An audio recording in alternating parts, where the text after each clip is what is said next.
Welcome to our little tour of St. Mary's Church, where you can learn all about the history of St. Mary's and a little bit about Barnard Castle as well. So at the beginning, there wasn't really a settlement in Barnard Castle, or where Barnard Castle is today. The earliest evidence for humans that we have were when archaeologists found some worked flints, 2 Iron Age torques and 1 Bronze Age burial. Now, that is not a lot. So what we know is that in the late 11th century, Guy de Balliol built a castle on top of the cliff. It was a very strategically good position. It was there to fend off attacks by the Scots, and it was all in all a very good place for people to kind of protect themselves. So over the next couple of years, a lot of people started to settle around the castle. And at the beginning, there was a little chapel in the castle to service the people from the castle and also the people who had settled around it. But then very soon, that little chapel was too small to actually service all the people who were started to settle around. And that's when, in 1130, they built St. Mary's Church.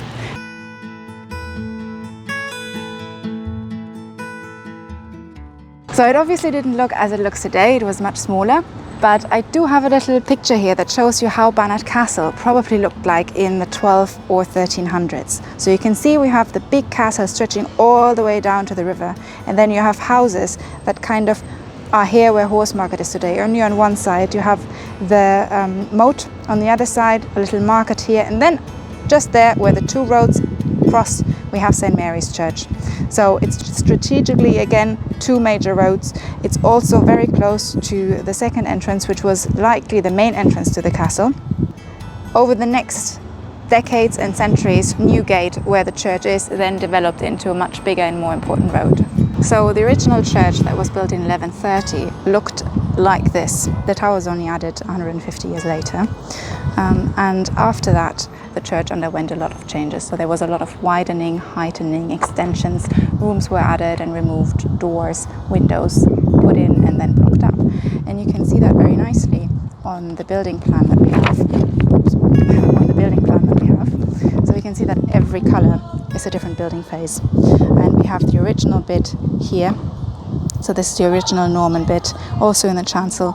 Then we have the medieval tower built 150 years after the church was first put here, and then later on a Victorian restoration around it. But I'm going to tell you about this in a bit. Now, when the tower was first built, it was not very big. It was only 12 meters high. But it was very soon heightened with a big lead and wood spire. Now that was about 18 meters high, and for centuries, this was the landmark of Barnard Castle. So you can see in drawings from that time that the tower is actually a landmark. You can see how it's kind of pointing out behind the castle. So what people associate with Barnard Castle is the castle and then the very high spire of the church. Now the problem that we have, lead is very, very heavy. So together with the vibrations of the bell, after a couple of 100 years, the tower slowly started to crumble. It needed to be taken down. It needed to be reinforced with stone. But even that reinforced tower did not really hold as well as the people who put it up thought. And in the late 19th century, we then had again the problem that the tower was crumbling and that it actually had to be shored up. So in this image here, we can see that it was shored up with wood to kind of keep it from crumbling, from falling down. And that was part then of Victorian renovation from 1869 to 1874, where they basically took down the existing tower and put an entire casing around the original medieval tower to kind of make it a bit more sturdy. But now let's have a look into the medieval tower.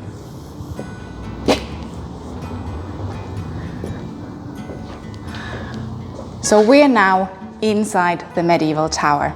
The Victorian casing is around it, but this is still the original medieval tower. This door was only added during the Victorian renovation of 1874. And today you can see that there are a lot of memorials around the walls here. Some of them are really interesting, are well worth a read, a closer look at. So we have the Reverend George Watson, who fought in Duke of Wellington's army in the south of France. We have Augustus Webb, who was in the charge of the Light Brigade, unfortunately died as well. So just a lot of stories here. There is also one very small and quite sad plaque over here. So this is from the 1600s, where the Reverend of the church lost both of his infant sons.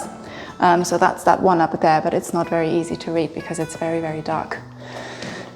So a lot of history in this tower alone.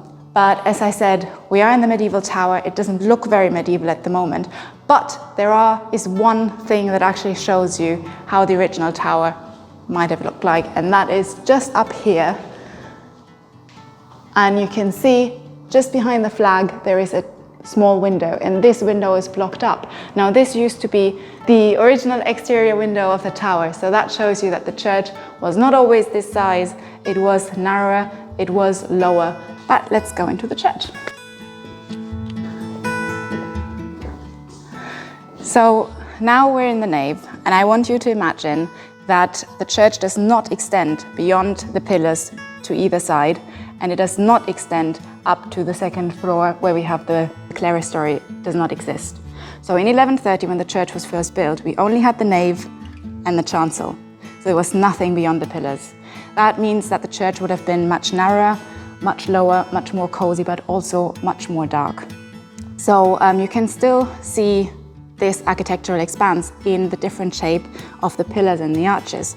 Because if you look closely, you can see that in the north we have round pillars and rounded arches, but in the south we have octagonal pillars and pointed arches.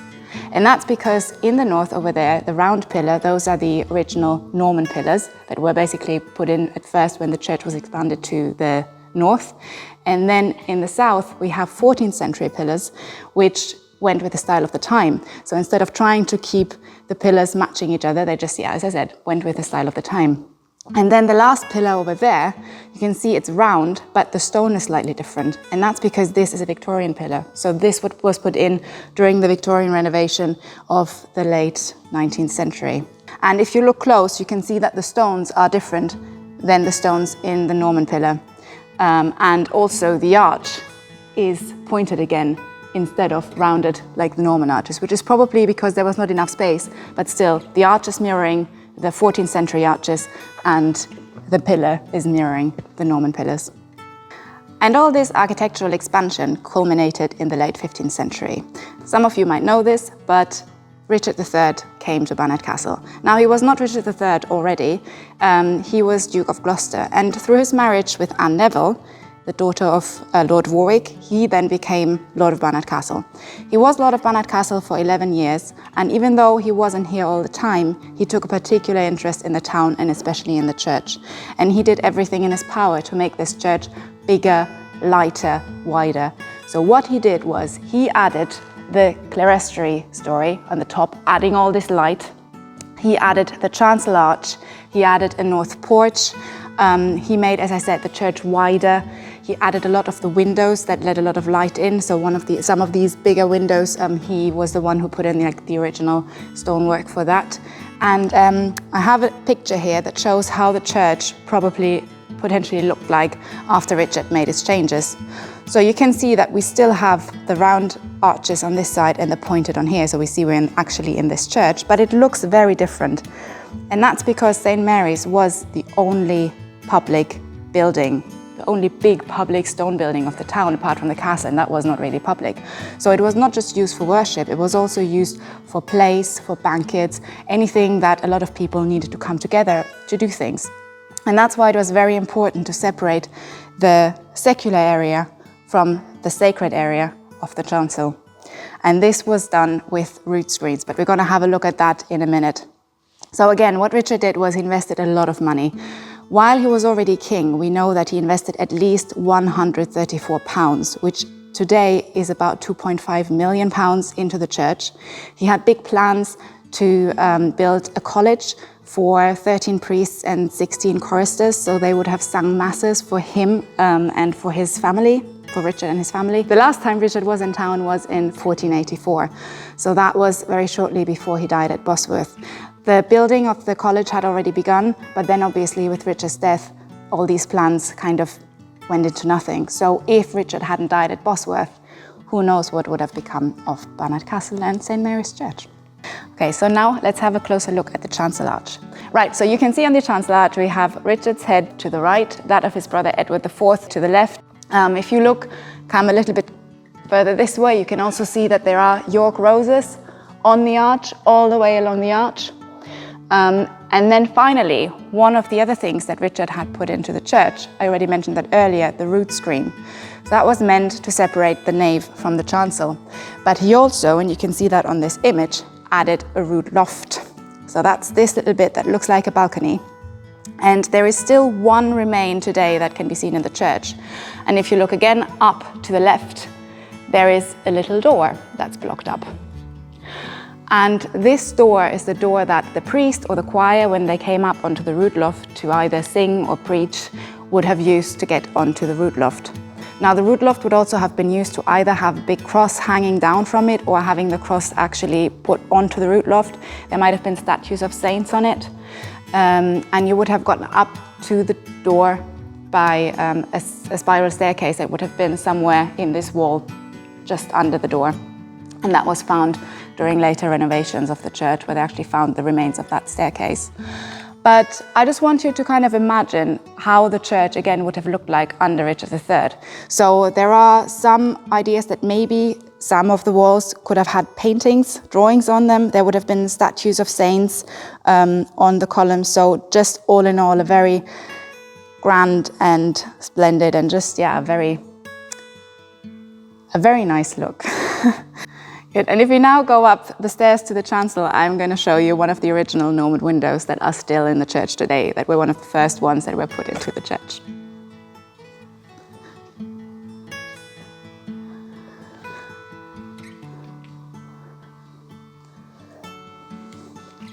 And here it is. You can see it's very small, very dark, not a lot of light would have come through there. And that kind of gives you another impression of how dark it probably was in the original church before we had the bigger windows put in. And you can see some of the stonework is obviously repaired, but in general, this is the original Norman window. So this is almost 900 years old. And now let's go back down into the north transept, because there are quite a few things that are very interesting in there. So now we're in the north transept, and to Richard's times and a little bit after that, we used to have chantries in the north and in the south aisle. Now, chantries were small chapels, and you can again see these in this image from the 15th century. So we see here very faintly like a little box. So the chantries would have been again separated from the nave, from the more secular activities, by a screen, because, as I said, a lot of things were happening in the nave, and you didn't, for example, want someone's goats or sheep run up to the altar. So that's why we had these screens. And they were removed after the Reformation, so that's when the rood loft, the rood screen, and the chantries disappeared. But once again, we still have some reminder of them, and you can see that in the piscina over there. So we have one piscina in the north transept, and we have one piscina in the south transept, and you can see that they are slightly high, so it's quite difficult to actually reach up. And that's because the floor was higher, but also there might have been a little platform. But I'll tell you about the reasons why the floor was higher later on. Now, this font probably dates back to Richard III as well. It's made of Teesdale marble, and almost everybody who was born in Barnard Castle would have been baptized in this font since the 15th century. It is quite interesting because it does have symbols on it, and we're not really sure what all of these symbols mean. There is particularly this symbol over there, which is repeated 5 times on the font. Now, there are some ideas that they might be related to guilds, but they have not been found reproduced anywhere else, so that's why it's kind of a little bit of a mystery. So if you have any ideas, please let us know. And then on the other side, we have stone slabs. So those would have been grave covers, early medieval grave covers. And you can see that they all have very different symbols on them. So they are each very individual, and actually by now quite rare in the UK because a lot of them were lost. So because they are so pretty and because they are the symbols and details on them are so striking, a lot of them were reused when they were found on graveyards for example, lintels, or as part when somebody was building a house to just put a nice piece of stone into the wall. So St. Mary's used to have a lot more of those, but as I said, a lot of them got lost. So there are still some on the graveyard as well, but also with the weathering and everything, the symbols on them just slowly disappear, which is quite sad. But you can see that there are potentially some some connection to the Freemasons. So we have a Star of David here, and then over there we actually have a sextant as well. And then here we have Robert de Mortem. Now Robert de Mortem was Vicar of Gainford, and in 1340 he founded a chantry in the south transept of the church. And when he died, he was buried in the south transept. So this was his tombstone, basically. And as it was custom in medieval times, the vicars were always buried facing the congregation. So he would have actually been the other way around, with his feet towards the congregation. But when he was moved over here to the north transept, they also turned the stone around, so you can still see the writing on his stone. And this was a very nicely stonemason stone as well, because his feet are resting on a lion, he had a bird on his shoulder, and he's holding a cup. So there's a lot of symbolism in this as well. And then last but not least, we have Saint Anthony here with his two boars. So he was a saint of the sick, and there actually used to be a hospital in Newgate, so just next to the church. And this was probably part of the hospital. And then when the hospital was demolished, it was then later moved into the church. But I think we've dwelled in the medieval times far too long, so let's move fast forward into the 18th and 19th century. And we're going to do this looking from the chancel down the nave, because during most of the 19th century, the main entrance to the church was right there where the big window is. So there used to be a big door, and that's where people came into the church. So after the grandeur and splendor of Richard III getting this church lighter and nicer, the church very slowly came into a period of decline. During the 18th and 19th century, we had a period of industrialization. So Barnard Castle grew a lot. At the bottom of the bank, we had factories coming up. We had a lot of people living together, very closely together. The sanitary conditions weren't very well. And also we had the militia coming to town. So over the course of maybe 100 years, the town basically exploded. That means that a lot of people used the church. A lot of people wanted to come to services. It was kind of expected that you came to a service on a Sunday. And as you can see, there are not a lot of pews in the church at the moment. So what happened was they needed to fill every space that they could with pews. And I actually have an image of how much they changed the church by adding pews into literally every single spot that they could. So even at the chancel, you had pews, you had them all the way into the transepts. There were basically nothing but pews in the church. You can also here see the entrance into the church. So you had at the back the door, and then you went down some steps, up some steps, and then into the port. But despite there being now so many pews, it was still not enough, because what happened? In order to earn a little bit more money for the church, pews were rented out. So if you were a rich family, you would rent a pew. If you had friends coming to the town regularly, you would rent more pews, because you wanted your friends or family, extended family, to also have a pew when they visited. Now the problem was, when these people were not here, still nobody was allowed to sit in the pew because they were rented out. They were basically private. So at the end of the 18th century, a new Georgian invention came to Barnard Castle as well, and those were galleries. So if you have a look at this second image, you can see that this is the second floor of the church, basically, and there is a huge gallery in the west, and then another smaller gallery in the north. Now this big gallery in the west would have stretched all the way from the door to the third pillar over here. So it would have gone all the way to this pillar. And then in the north, you also would have had a gallery that basically would have covered the entire transept. Now, you've seen the clerestory windows. It means that those galleries would have blocked up most of the light. That means that the conditions in the church were very dark. Also, later on, when they started to use gaslighting, the gas couldn't really evaporate all the way up. People underneath the galleries started to feel dizzy. They complained about feeling that they were fainting. So it was altogether not really a very good condition. Also, the galleries were like huge. They were very lumpy, so they didn't look very nice.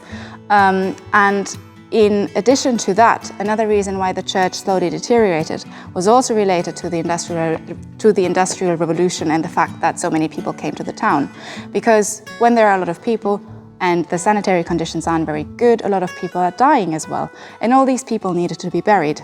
Now, of course, a lot of people were buried in the graveyard, but also a lot of people were buried in the church. And everywhere we were standing here, there would have been people buried. And the way that worked was that every time somebody needed to be buried in the church, the pews would have been moved to one side, they would have dug a grave, then they would have closed the grave up, put the pews back on. Now, after a while, there was basically no pavement left. The floor of the church was mostly soil. The pews started to get moldy because they were standing on moist and damp soil. It was not uncommon that you were sitting in a pew and then there were stones actually poking around your shoes out of the soil. So it was altogether a very unpleasant experience. And there were travelers who came to Barnard Castle and then reported back home that this was not a place that you would want to come and visit, that basically the church was in a wretched state and it was not nice to come here and worship, and basically people should stay away. Now, one of the reasons why the floor was so high was actually because of these burials, because they kept burying more people and because the bodies didn't decompose quickly enough, basically the floor slowly rose, and that is why the floors up to the steps up to the chancel were much fewer than they are today. One thing that was probably one of the triggers that led the Victorians to do their big renovation and to realize that this is enough, we have to change something. The church has to become nice again. The church needs to be safe again, needs to be welcoming people inside, was when in the 19th century the choir came for their usual choir practice into the church. Now they came through this door here, they came through the west door.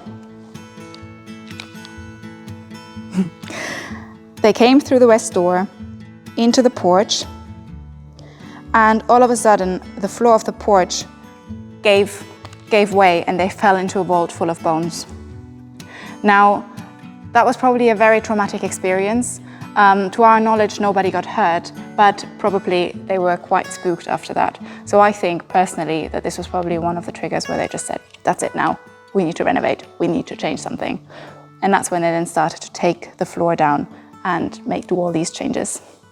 So the Victorians then, from 1869 to 1874, decided to have a big renovation of the church. And what they did was they lowered the floor 2 feet. So before, there were only 3 steps up to the chancel, and now we're at 6 steps. So basically, lowered the floor 2 feet, got a lot of the burials into the graveyard. They added this pillar that we have. They added the casing around the tower. They restored a lot of the windows. So most of the windows that we can see here are actually from that Victorian period, and kind of tried to get the church back to its state under Richard III. Light again, clean, nice, a place that people want to come to, and a place that is just wonderful. Good. And then last but not least, here in the church, I already mentioned earlier that Richard III added the north porch. Now, this is the north porch. Today, it's a bathroom, but when Richard added this used to be the main entrance to the church. So we had the north porch during the 1500s and 1600s, 1700s still, and then in the 1800s, we had the west entrance, the big door, where now we have the big window. In the 1700s, Sir Henry Vane from Raby Castle gifted a fire engine to the town. And there was not really any space to keep the fire engine in the town because, as I said, there weren't really any big public buildings. So what happened was this fire engine was stored in the north porch after it was no longer needed as an entrance. And then again, it was repurposed, as I said today, as a bathroom. And the door was actually completely removed, but we'll see that again when we're outside. Now, this is a memorial to the men who died in the First World War, and this actually used to be the entrance to the church. So it was just between the tower and the church, and everybody who entered the church needed to go through this memorial. And then it was later removed when there were new renovations at the church, and we now have doors that are actually better with draft and sound. And then in the other corner, we also have a memorial to the men who died in the Boer War, so South Africa. So there's quite a lot of military history in the church. And speaking of which, you probably have seen the flags that are hanging in the north aisle. and there are even more hanging in the tower. So let's have a look at these. And these are all the colours, all the flags of the Durham Militia, or the 4th Battalion Light Infantry.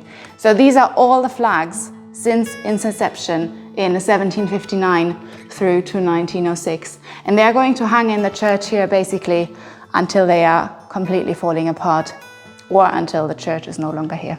But that's it for with the inside of the church. So let's go outside and I'll show you some of the architectural bits and some kind of interesting bits in the graveyard and around the church. So follow me outside.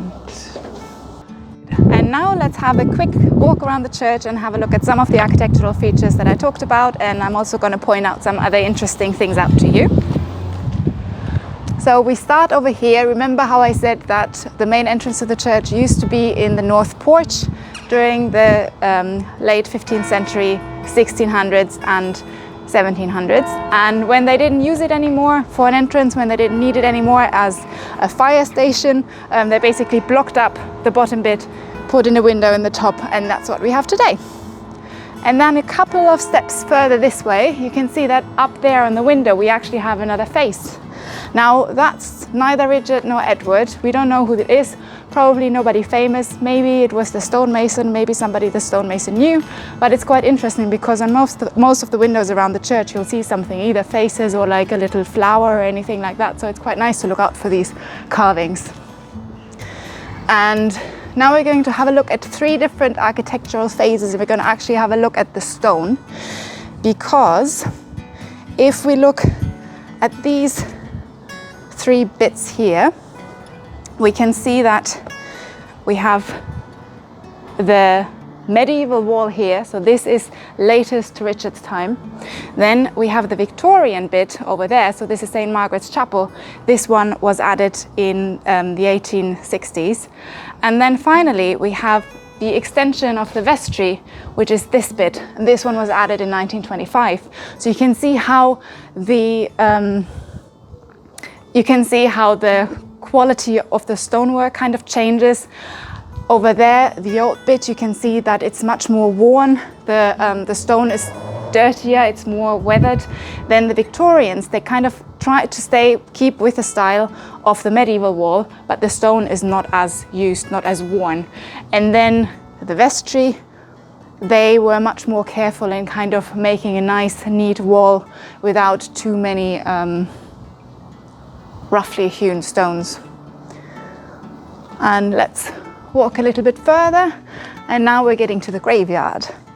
Now, almost all the people who died in Barnard Castle up until the mid-19th century are buried on this graveyard. So the graveyard was closed in 1859, and today there are still a lot of gravestones on it. The gravestones are not in their original location, but a lot of these are still legible, so you can still kind of read a little bit about some of the people who were buried in the graveyard.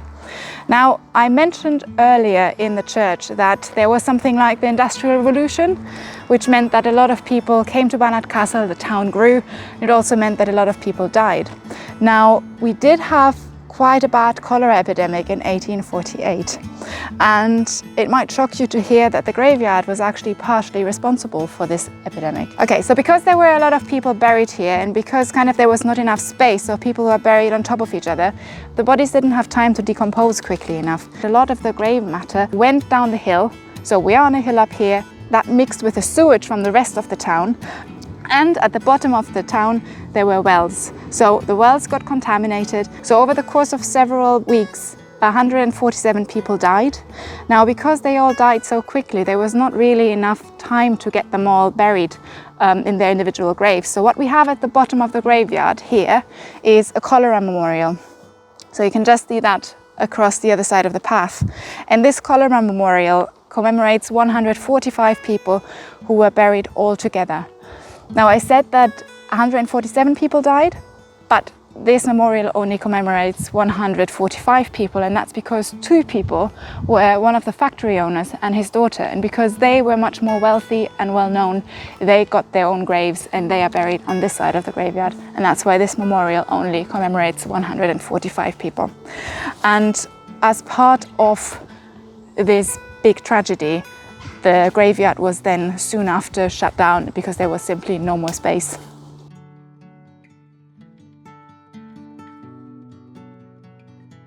Now, one of the good things that came from the cholera epidemic was that Reverend Dugard, who was working at St. Mary's at the time, he was responsible for all the people, he actually put a lot of sanitary measures in place in the town, and following that, the conditions in the town actually got much better, especially for poor people. There were paths in flat woods that were laid out so that people were actually encouraged to go out and breathe, get some fresh air.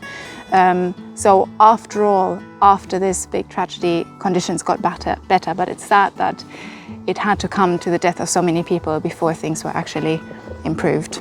Now we have to get back up the hill in front of the south transept. But it's kind of interesting to have a look at all the gravestones because there are also some that have typos, but then back then it was quite difficult, well, quite expensive to have the stonemason continue with a new stone. So what we have is that there are some gravestones where there is actually a little triangle and then the letter that was missed kind of added on top. But the most interesting one I think is over here. So this used to be a cheese press, call it upcycled or recycled, but basically when this was no longer needed, it was repurposed into a gravestone. So the writing is on the other end, on the other side. And some people have asked themselves if maybe whoever was buried there was a cheesemaker. I don't know. But it's definitely interesting to think about that. And then up here, we finally have some architectural bits. And I'm going to point them out to you. So if you just wait here for a moment. So up here, that line coming down, that was the original roof. So you can see how the church was much narrower and much lower. Then here we have a blocked up door, and this door would have led into the chantry and would have kind of allowed the priest to go into the chantry without having to mingle with the people in maybe doing secular activities in the nave. And then up here, this is one of the windows that Richard III had put in. Now it's obviously not the original glasswork, but it is the style and the stonework from the 15th century. And up here, just next to the drain, we have a small bore, and the bore was Richard's sigil, and there you can see how it is there next to the drain. And then slightly further up, there is a slightly lighter stone, again next to the drain, and this stone says Joshua Peel, 1701. Now, don't ask me what that means because nobody knows. It's just an interesting stone that's up there. We don't know how it came up there, if it was worked specifically to go up there, if it was found by maybe the Victorians, put in there because they needed a stone to switch out an older one that was kind of falling apart, because you can see actually over there on the wall of the chancel, which is very old, how some of the stone is very weathered and actually is properly already eaten away by weather. Remember when I told you about the grave covers inside the church, the early medieval grave covers that are quite rare now because they kept being reused for things that they weren't meant to be used for in the first place? So here we have one perfect example. So this is part of it. It's obviously broken off here, but this was put in by whoever at some point. Was it the Victorians? Was it during an earlier renovation? But this was put in, probably they saw it lying around in the graveyard. Maybe it was dug up for some other during some other renovation work, and now it's there, and it basically is nice. They probably thought, oh wow, this is a nice piece, let's put it in there, let's have something decorative, but it's not really what it was meant to be for. Now here we have a lovely medieval sarcophagus. There is a similar one actually just up at the castle, and you can see that it's quite narrow at the feet and also at the shoulders, and that's probably because people would have been buried shrouded, so with their feet on top of each other and their shoulders kind of bound together. And we're now presented with our lovely south door. Now this was the earliest door that people used to go into the church, at least the earliest door that we know of for sure. So this is a Norman door. You can see that some of the arch has been restored, but in general this is still the original door. And for most of the early centuries, this was the entrance into the church. And up here you can actually still see, you can see two more faces around the windows. One of it again restored, the other one quite weathered. So you can see quite nicely the difference that a little bit of weather in a couple of 100 years do to stone. And then finally here we have another blocked up window, and we have our tomb of George Hopper.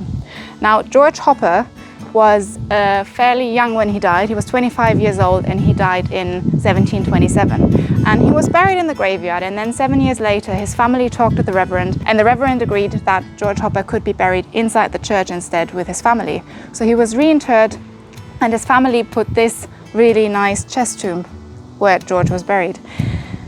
Now over the next 20 years there were several court cases of the church wardens complaining that this grave was, or this chest tomb was erected illegally, that the family was not allowed to put it there, that it was too big, that it was taking space away, that it could be used for a fire engine or for more pews, until the court had enough and issued the church wardens with a fine of £50 for basically making such a fuss. So the chest tomb was allowed to stay inside the church and was only moved out again several decades later. So it has now been outside the church for over 200 years, and you can see that especially up here in the front where we have the skeleton, it's very, very weathered, it's not in a very good shape. Now this is really sad because this used to be a really grand monument. When it was inside it was coloured, so it would have been really strikingly colourful, and we know that from all the court cases. Now at the front we have the Grim Reaper, and then at the back we actually have George Hopper. So if you have a look at the back, you can see a man standing there, and again it was very colourful, so he would have worn a blue waistcoat, a blue coat, yellow breeches, and he was holding a red rose in his hand. Now next to it we have the initials GH for George Hopper, and to the other side we have a skull with the words Memento Mori. And around our last corner now we'll see where the west entrance was, so the big door that the choir went through when they fell through the porch. So here we have the big window. So there was no window, this is where the door would have been. And you can see that the stonework is slightly different right underneath the window to as opposed to the right. And they would have gone up a couple of steps and then gone into the church. And when they didn't need the door anymore, what did they do at the porch? They just turned the door into a window, or rather replaced the door with a window. I would say if you can, come to the church, have a look at the graveyard particularly. There are a lot of really nice gravestones. There are a couple more grave slabs lying around. Unfortunately, they don't really have a space, so I hope that nobody is going to steal them and put them into their walls. I hope you enjoyed this. I hope you liked the tour. Feel free to have a look at other pictures that we have or drawings that we have of St. Mary's. So we have a few images where you can see how the church changed over the centuries, and you can kind of compare, can see where windows appeared and then disappeared, where the tower changed its shape. So we have these different ones, and it's always quite interesting kind of to spot the difference and see how the church changed over the centuries, because after all 900 years is a very long time, and you never know what you're going to spot.